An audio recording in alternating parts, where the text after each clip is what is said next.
맞습니다. 네. 아유, 감사하네요. 예, 충성스런 신하를 세우시다. 36과 내용입니다.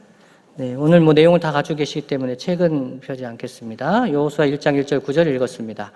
지난주에 어떤 내용을 저희가 배웠는지, 지난주 떠올리기 10계명, 지난주에 마무리를 했습니다. 제9계명을 따라 내 이웃에게 거짓 증거하지 말라. 내 이웃에 대하여 거짓 증거하지 말라.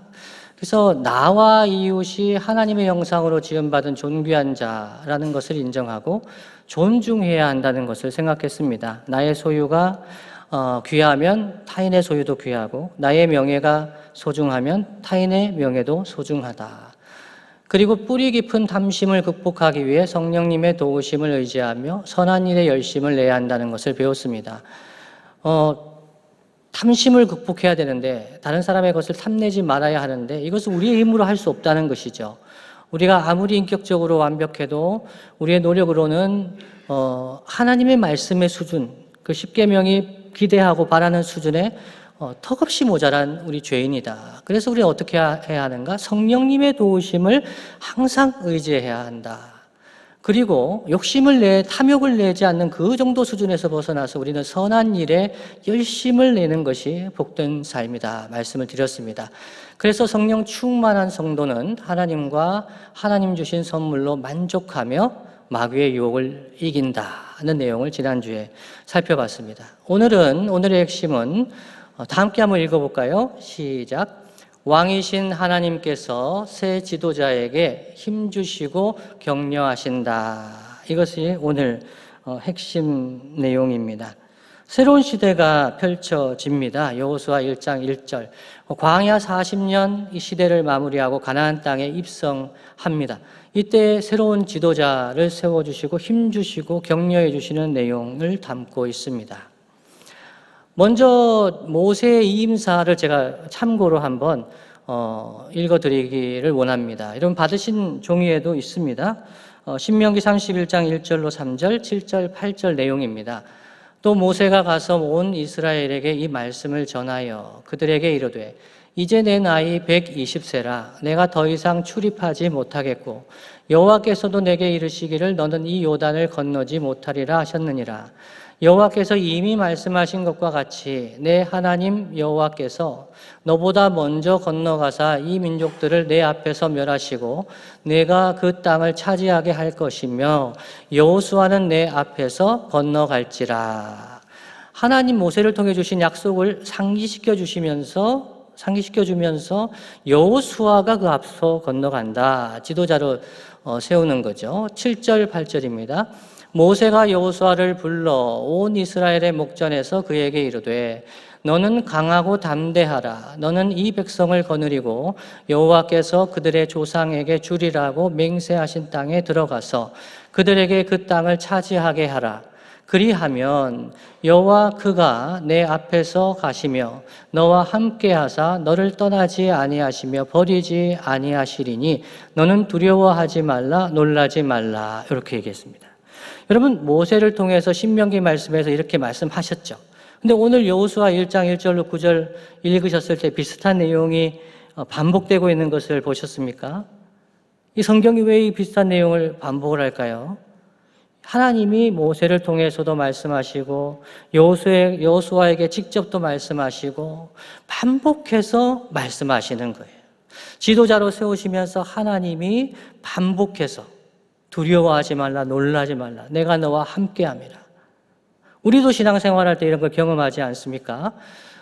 설교 말씀도 듣고 주변에 있는 부모님으로부터도 듣고 신앙의 선배로부터도 듣고 담대하라, 두려워하지 말라 이런 말씀을 반복적으로 듣습니다. 하나님은 우리를 이렇게 자상하게 우리를 세워주시는 하나님 손길을 보게 됩니다.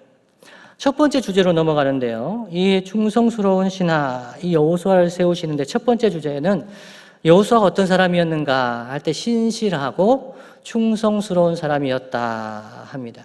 여호수아 1장 1절로 2절 말씀, 우리가 읽은 말씀이죠. 제가 읽어드립니다. 여호와의 종 모세가 죽은 후에 여호와께서 모세의 수종자 눈의 아들 여호수아에게 말씀하여 이르시되 내 종 모세가 죽었으니 이제 너는 이 모든 백성과 더불어 일어나 이 요단을 건너 내가 그들 곧 이스라엘 자손에게 주는 그 땅으로 가라. 이렇게 말씀을 하셨습니다. 어떤 사람이기에 이 여호수아를 하나님이 지도자로 세우셨을까요? 장정만 60만이 넘는 공동체의 지도자로 세워주신 사람. 첫 번째 질문은요, 여호수아는 하나님과 모세에게 어떤 사람이었습니까? 라고 질문하고 있습니다. 이런 여호수아 인물됨은 어디에 기인합니까? 어떤 사람이었는지 한번 살펴보죠. 여호수아는 첫 번째 하나님께 믿음으로 순종하는 사람이었습니다. 민수기 14장 8절에 이렇게 기록이 되어 있죠. 여호와께서 우리를 기뻐하시면 우리를 그 땅으로 인도하여 들이시고 그 땅을 우리에게 주시리라. 이는 과연 젖과 꿀이 흐르는 땅이니라. 이렇게 이야기했습니다. 여러분, 가데스 바네아에서 정탐꾼들이 이 가나안 땅을 정탐하지 않습니까? 보고 나서 와서 이렇게 대답한 사람 두 사람 있었습니다. 누구였죠? 여호수아와 갈렙. 여호수아와 갈렙이 이렇게 믿음으로 하나님 앞에서 이야기를 했습니다. 그래서 이 여호수아는 출애굽할 당시부터 하나님 앞에서 믿음의 사람, 순종하는 사람. 여호수아도 당황스럽고 무섭지 않았겠습니까? 아낙 자손들을 보고 그 엄청나게 큰 포도 송이를 가지고 오면서 정말 이 땅을 정복할 수 있겠나? 10명이 안 되겠다고 그렇게 이야기를 했던 그 가나안 땅입니다. 근데 이때 여호수아와 갈렙은 믿음으로 여호와께서 우리를 기뻐하시면 우리를 그 땅으로 인도하여 들이시고 그 땅을 우리에게 주시리라. 이는 정말 좋은 땅이다. 과연 젖과 꿀이 흐르는 땅이니라. 이렇게 이야기를 했습니다. 하나님께는 믿음과 순종의 사람, 모세에게는요. 모세에게는 신실하고 충성스러운 수종자였습니다. 여러분, 이 수종자, 시종 이렇게 얘기하니까 여호수아가 이렇게 하찮은 사람 같이 생각할 수도 있지만 에브라임 지파의 지도자였습니다. 가데스 바네아에서 정탐꾼으로 갔다는 것은 그 지파의 지도자를 보내는 거예요. 그때 이 여호수아는 한 지파의 지도자였죠. 우리가 이 민수기 고라 자손 이 반역한 사람들을 보지 않았습니까? 이 레위인들 중에서 왜 너만 제사장 하느냐 이렇게 하면서 반역했던 사람들이 있었습니다. 이 여호수아는 한 지파의 지도자였지만 모세에게는 신실하고 충성스러운 수종자였다. 출애굽 때부터 광야 40년 동안 변함없는 조력자, 이 사람이 여호수아였습니다. 그래서 이 믿음에 순종하는 사람, 신실한 사람, 이 히브리어로 얘기할 때 신실하다 할 때의 기본적인 의미가 영어로 constancy, 지속적인 이런 의미가 있습니다. 변하지 않는 이런 의미가 있습니다. 사람 얼마나 보면 신실한지 알겠습니까? 한 1년 보면 알겠습니까? 신실함은 오래 보면 알 수 있습니다. 여호수아는 오랫동안 변함없이 모세를 수종되는 조력자였다. 이렇게 볼 수 있겠습니다. 그래도 여호수아가 뭔가 달라도 다른 사람 아니냐. 정말 믿음의 사람이고 순종의 사람이었다. 이렇게 보고 여호수아를 높일 수 있지만 이 사실 여호수아의 신실함은 타고난 성품이 아니라 성령님께서 맺게 해주신 열매라고 할 수 있습니다. 민수기 27장 18절에 여호와께서 모세에게 이르시되 눈의 아들 여호수아는 그 안에 영이 머무는 자니 너는 데려다가 그에게 안수하고 이렇게 얘기합니다. 여호수아가 믿음으로 순종할 수 있었던 근거가 뭐냐? 믿음으로 순종했기 때문에 성령이 거하셨느냐? 이러면 이제 공로주의로 빠지는 겁니다. 뭔가 다르니까 저 사람이 복을 받고 뭔가 다르니까 신실하고. 근데 여호수아가 이렇게 신실하게 하나님 앞에서 이 모세의 시종으로 조력자로 있을 수 있었던 이유는 그 안에 성령이 머무는 자였다. 이렇게 성경은 이야기를 합니다. 신명기 34장 9절에 모세가 눈의 아들 여호수아에게 안수하였으므로 그에게 지혜의 영이 충만하니 이스라엘 자손이 여호와께서 모세에게 명령하신 대로 여호수아의 말을 순종하였더라. 하나님이 지도자를 세우실 때에 성령께서 함께 하시는 사람이지만 또 성령을 충만하게 부어주십니다.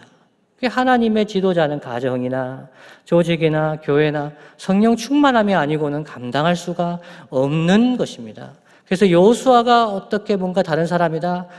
그것보다는 성령께서 하나님께서 시마다 때마다 지속적으로 성령 충만함으로 인도하여 주셨다. 이렇게 볼 수가 있겠습니다. 두 번째 질문은요. 나는 누군가에게 충성스럽고 신실한 사람입니까?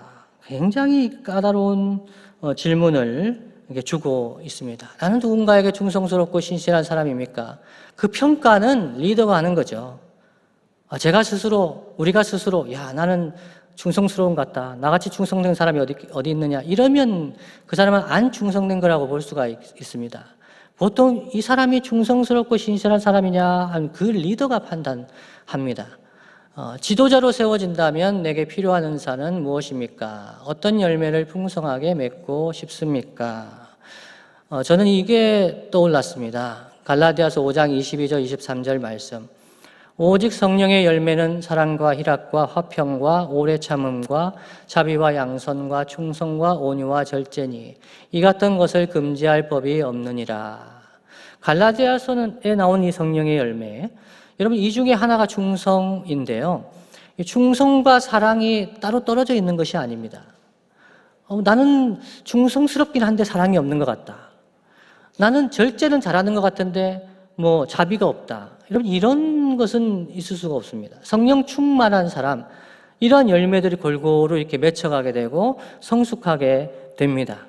성령께서 역사하셔서 성령 충만한 사람, 이 사람 안에서 성령의 열매가 맺혀지는데 지도자로 세워진다면, 예를 들어 부모라고 생각해 봅시다.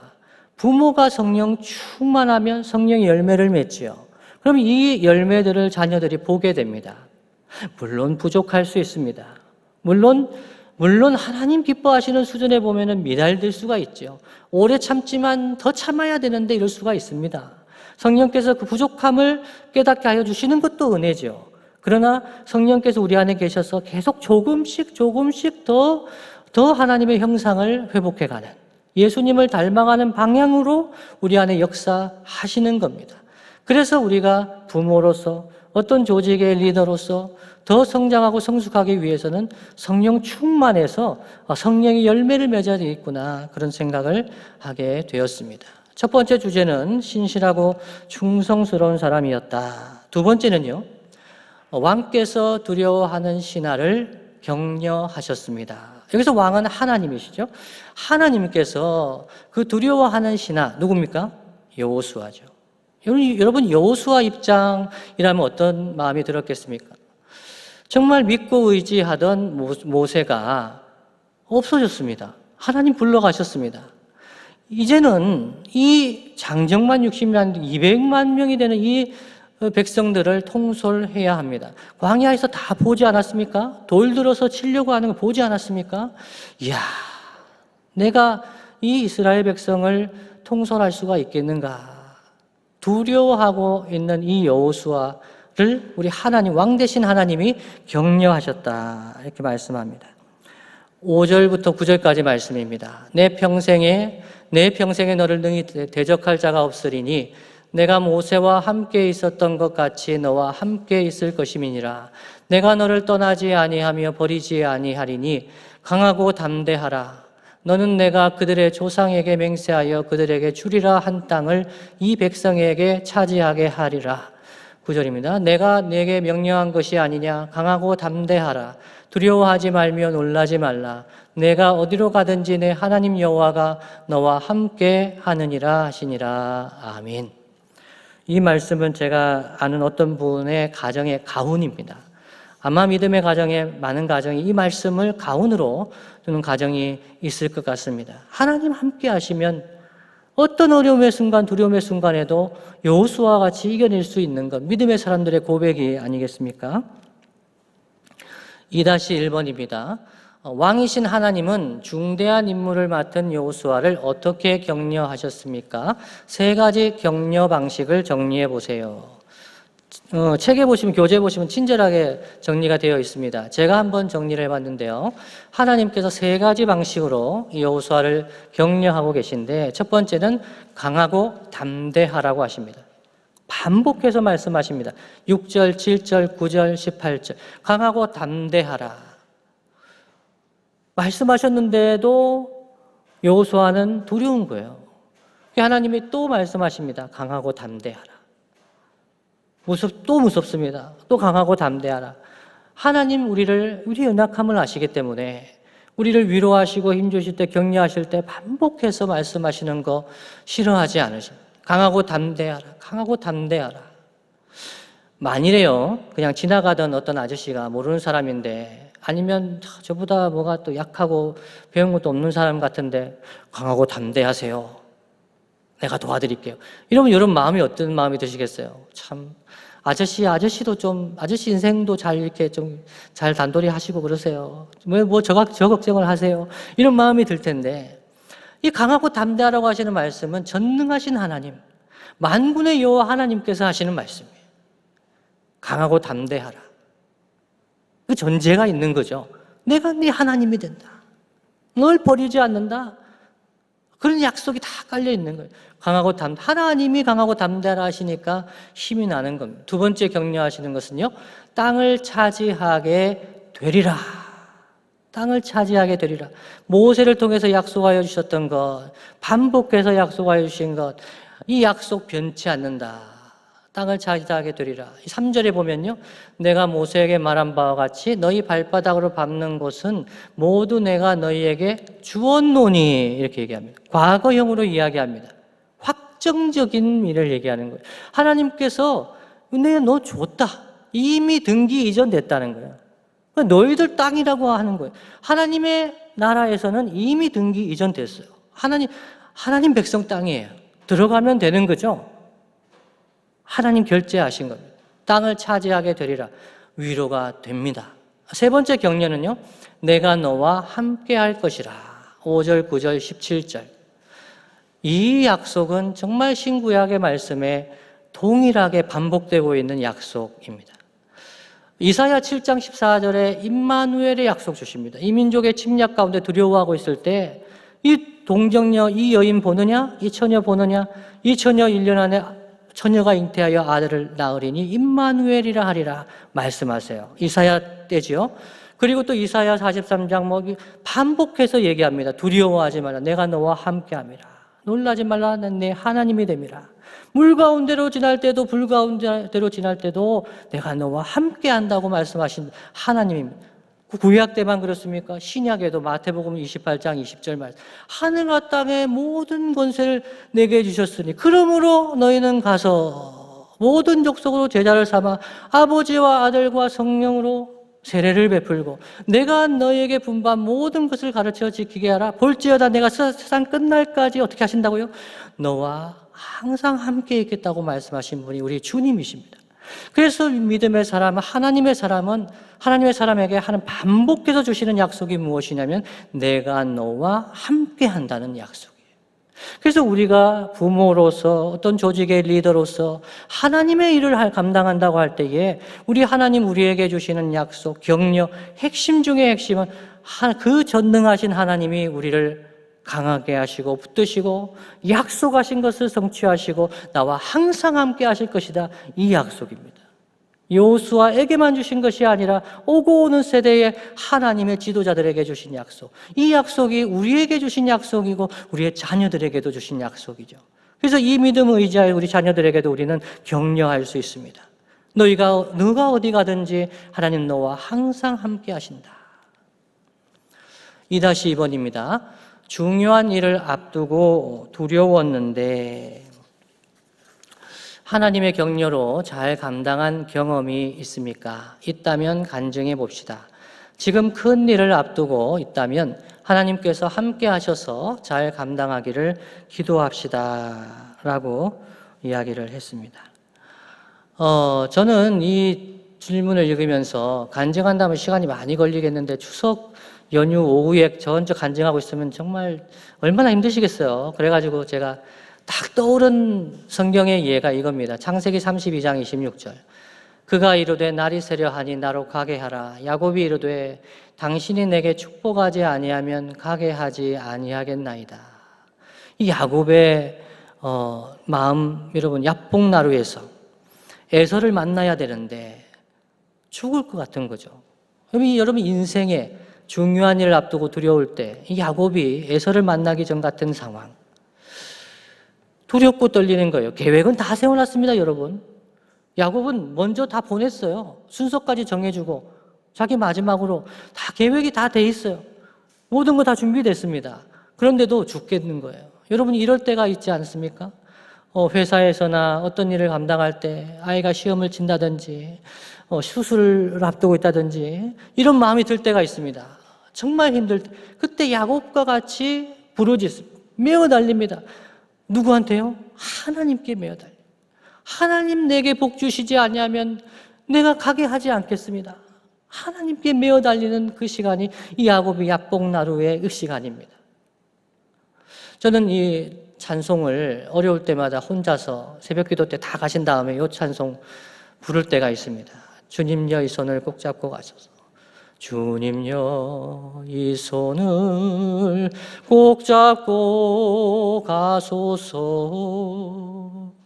상하고 피곤한 이 몸을 폭풍 흑암 속 해치사 빛으로 손잡고 날 인도하소서. 2절 3절 있지만은 정말 이 찬송을 제가 좋아하는 이유는 제가 주님 손 잡으려고 하면은 안 잡혀요. 두렵고 힘들 때, 이러다 죽겠구나. 이러다 망하겠구나. 내 미래가 있겠나. 그럴 때에 손을 들고 기도하다 보면 주님이 내 손을 붙들고 계시는구나. 주님 내 손을 붙들어 주지 않으면 난 죽는구나. 주님요, 이 손을 꼭 잡고 가주세요. 폭풍우 흑암이 있겠지만은 주님 도와주세요. 그러면 성령께서 마음에 위로하시고 확신을 주시고 그 기도의 자리를 뜨게 됩니다. 하나님 함께 하시면 내가 죽겠느냐? 지금까지 안 죽었는데 하나님 붙들고 가시면 된다. 이런 믿음 다른 거 뭐 있겠습니까? 세 번째 주제는요, 율법을 굳게 붙잡는 신하. 이 신하는 여호수아 있죠. 여호수아 1장 7절 8절 이렇게 말씀합니다. 다 함께 한번 읽어볼까요? 시작.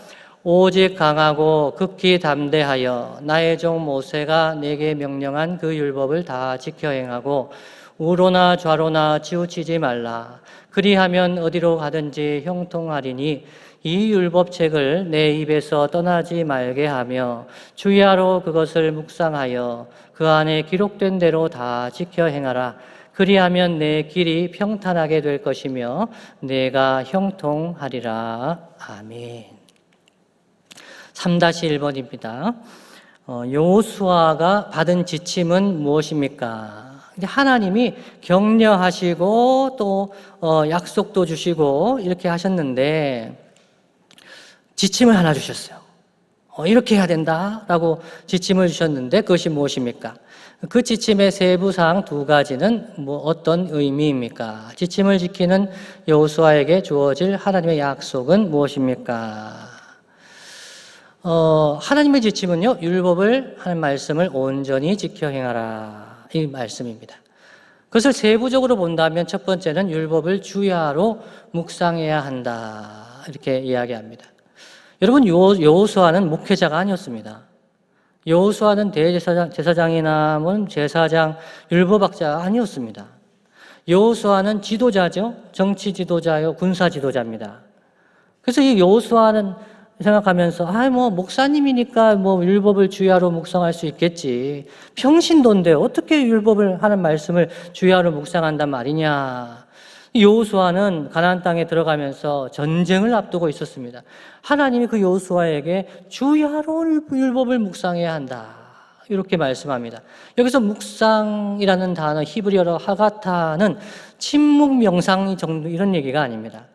활동적인, 역동적인 말씀 읽기와 학습을 의미합니다. 여기서 이제 율법은 세부적으로 자세하게 보면 모세가 전해준 말씀이죠.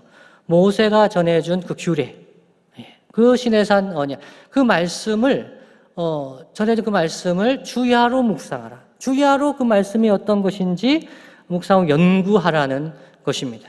그래서 우리는 말씀 연구하기 바쁘고 삶 공부하기에는 너무 바쁘고 그리고 또 뭐 성경 연구 너무 바쁘죠. 그러면 여호수아에게 주신 이 지침과는 관계없는 삶을 사는 거예요. 하나님 백성, 하나님 지도자는 바쁠수록 하나님 말씀을 들어야 합니다. 하나님 말씀에서 지혜를 얻어야 되고 하나님 말씀에서 격려를 받아야 되고 하나님 말씀에서 위로를 받아야 되고 하나님 나와 함께 하시는구나. 이 담대한 마음이 어디서 생기겠습니까? 하나님 말씀에서 생깁니다. 그래서 주야로 하나님 말씀 묵상하는 건 매우 중요하고요. 세부적으로 두 번째는 율법을 지켜서 실천해야 한다 이렇게 이야기합니다. 두렵고 힘든 전쟁 중에도 율법의 가르침에 따라 구체적으로 의로운 길을 선택할 수 있었다. 여호수아는 그랬다는 거예요. 그러니까 이 하나님 말씀은 참 우리에게 지혜를 줍니다. 그래서 구체적으로 실천할 것들이 있습니다. 우리는 성경 읽으면 너무 추상적이라서 내 삶하고 무슨 관계가 있겠느냐 생각하지만은 성경을 읽으면 우리의 삶 속에 아주 실제적인 지혜가 나타나게 됩니다. 예전에 제가 어떤 이 안수 집사님인데요, 서울에. 그분은 새벽마다 이 새벽 기도를 하고 사업장에 나가셨어요. 이 청계천에 이제 공구사항을 하시는 분이었는데 새벽 기도 나와서 간다는 거예요. 그래서 바쁘실 텐데 왜 새벽 기도 오십니까? 그분은 새벽에 와서 기도하면 영감이 떠오른다는 거예요. 그날 어떤 일을 해야 되는지, 무엇이 중요한 건지, 사업상에 어떤 중요한 영감을 주신다는 거예요. 그래서 새벽에 와서 말씀 듣고 기도하는 것을 소중하게 생각하는 분입니다.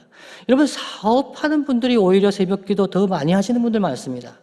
CBMC, 기독실업이나 이런 분들 정말 기도 많이 하십니다. 하나님 말씀 정말 사모하는 분들 많습니다. 사업하다 보니까 하나님을 의지할 수밖에 없다는 거예요. 여호수아는요, 전쟁을 앞두고 죽느냐 사느냐 하는 문제 아니겠습니까? 하나님 말씀에 귀 기울이는 겁니다. 주야로. 하나님의 지침 율법을 온전히 지켜 행하라 하셨는데 말씀을 묵상하고 실천하는 여호수아에게 주신 하나님의 약속이 있습니다. 그것이 무엇이냐면 내 길이 평탄하게 될 것이며 내가 형통하리라는 약속입니다. 여러분, 우리도 이런 약속합니다. 우리 청년들에게나 우리 제 자녀들에게나 너 삶이 형통할 거야, 잘 될 거야. 그런데 여러분, 앞에 있는 지침까지 같이 얘기해 줘야 돼요. 앞에 있는 지침, 주야로 하나님 말씀 묵상하고 말씀 지켜 행하면 너 형통할 거야. 그것까지 말해줘야 정직한 겁니다. 하나님 말씀 주야로 묵상하며 살아라. 하나님 말씀 순종하며 살아라. 그러면 너 형통할 거야. 라고 해야 정직한 겁니다. 근데 만일 하나님 말씀 관계없이 사는데 너는 형통할 거야. 잘 될 거야. 이거는 복이 아니죠. 성경이 말하는 형통은 외적인 부요함이나 과업의 성공적인 수행 같은 그 성공을 뜻하기도 하지만 여러분 그거 중요하지 않다는 얘기가 아닙니다. 외적인 부요함, 과업의 성공, 하나님 주십니다. 욥기 1장 8, 잠언 17장 8 여러 군데가 있죠. 근데 대체적으로는 성경이 말하는 형통은 하나님의 뜻과 계획이 온전히 성취되는 것, 이것이 성공이라는 거예요. 그 인생이 성공적이었느냐? 하나님의 뜻이, 계획이 그 인생 통해서 온전히 성취되었느냐? 우리 7 집사 중에 스데반은 집사된 지 얼마 안 돼가지고 돌에 맞아 죽었잖아요. 근데 그 사람의 인생이 성공적이냐 할 때는 우리는 성공적이라고 하는 이유가 무엇입니까? 그것은 그 스데반을 통해서 하나님이 영광을 받으시고 그 스데반을 통해서 하나님 나라의 역사가 그 땅은 역사를 이루어가는 일들이 있었지 않습니까? 그래서 우리가 성공한다, 형통한다 할 때 우리 자녀들에게 바라는 성공과 형통은 이 자녀들을 통해서 하나님의 계획이, 하나님의 원대한 계획이 이루어지기를 바라며 축복하는 것입니다. 3-2번입니다. 나는 지금 얼마나 말씀을 묵상하고 실천하고 있습니까? 말씀을 묵상하고 실천하여서 하나님께서 주시는 지혜와 명철함을 체험한 경험이 있습니까? 함께 나누어 봅시다.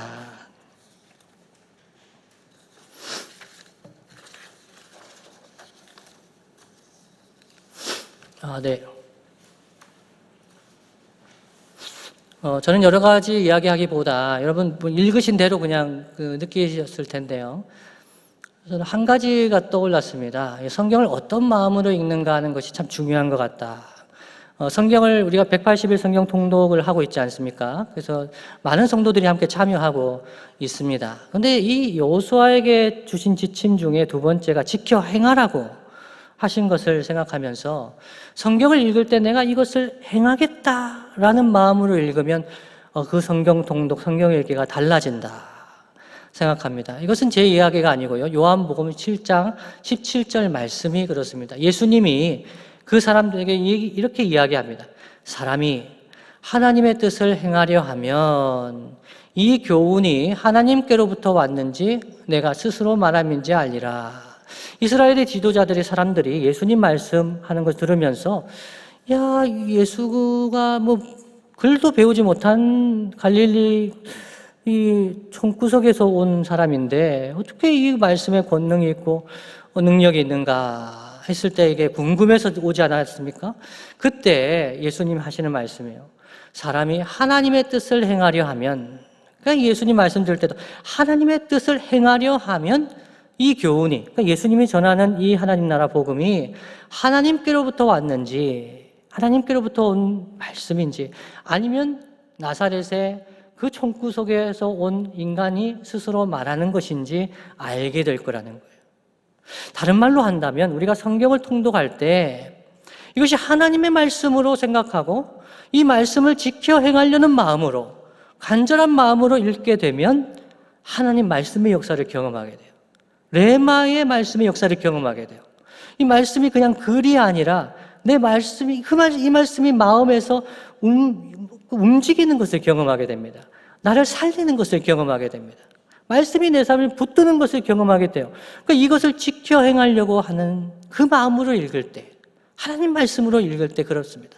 그런데 그냥 책을 읽듯이 그냥 읽으면 안 읽는 것보다 낫겠죠. 그냥 책을 읽는 것처럼 읽다가 성령께서 역사하시면 깨달음이 있겠죠. 그러나 그것보다 더 좋은 것은 말씀을 읽을 때 기도하면서 하나님, 제가 하나님 음성 듣게 해주세요. 하나님 뜻을 알게 해주세요. 이 말씀을 깨닫게 하여 주시는 대로 지켜 행하겠습니다 라는 마음으로 읽으면 하나님 역사 경험하게 됩니다. 말씀을 마무리하겠습니다. 정리해보면 오늘 말씀, 왕이신 하나님께서 새 지도자 여호수아를 준비시키셨어요. 근데 이 성령의 사람으로 준비시키셨습니다. 하나님의 영을 부어주시고 또 이 모세가 이 여호수아를 세울 때도 성령으로 충만케 하시고 이 성령의 사람으로 준비시키셨고 또 그에게 임마누엘의 약속을 주시면서 함께 하시겠다는 거죠. 그리고 성경의 사람이 되라고 말씀하셨습니다. 하나님 말씀의 사람이 되라. 그래서 오늘 성령의 사람, 성경의 사람, 지도자는 우리 교회의 지도자나 가정의 지도자나 조직의 지도자는 성령의 사람이 되어야 되고 성경의 사람이 되어야 합니다. 지금도 하나님의 말씀을 주야로 묵상하며 지켜 행하는 하나님의 백성들과 임마누엘 동행하시며 그 회복과 부흥을 경험하게 하십니다. 하나님 나라 포인트 3가지 한 목소리로 함께 읽겠습니다. 시작. 왕이신 하나님은 신실하고 충성스러운 신하를 세우신다. 왕이신 하나님께서 두려워하는 신하를 격려하신다. 왕이신 하나님께서 율법 묵상과 실천이라는 지침을 주신다. 네, 아멘. 몇 가지 제목 가지고 기도하고 마무리하겠습니다. 첫 번째는 우리를 하나님 나라의 신실하고 충성스러운 신하로 세워 주십시오. 여호수아와 같이 한 민족의 지도자는 아닐지 몰라도 우리는 가정의 지도자, 친척들 가운데 지도자, 한 조직의 지도자, 교회의 지도자로 세워주셨습니다. 두 번째는 우리 교회에 신실하고 충성스러운 새 담임 목사님 보내어 주십시오. 특별히 성령의 사람, 또 성경의 사람, 새 담임 목사님 위해서 기도해 주시기 바랍니다. 마지막으로 주야로 말씀을 묵상해 하나님의 지혜와 형통함을 누리게 하소서. 3가지 기도 제목 가지고 다 함께 기도하시겠습니다.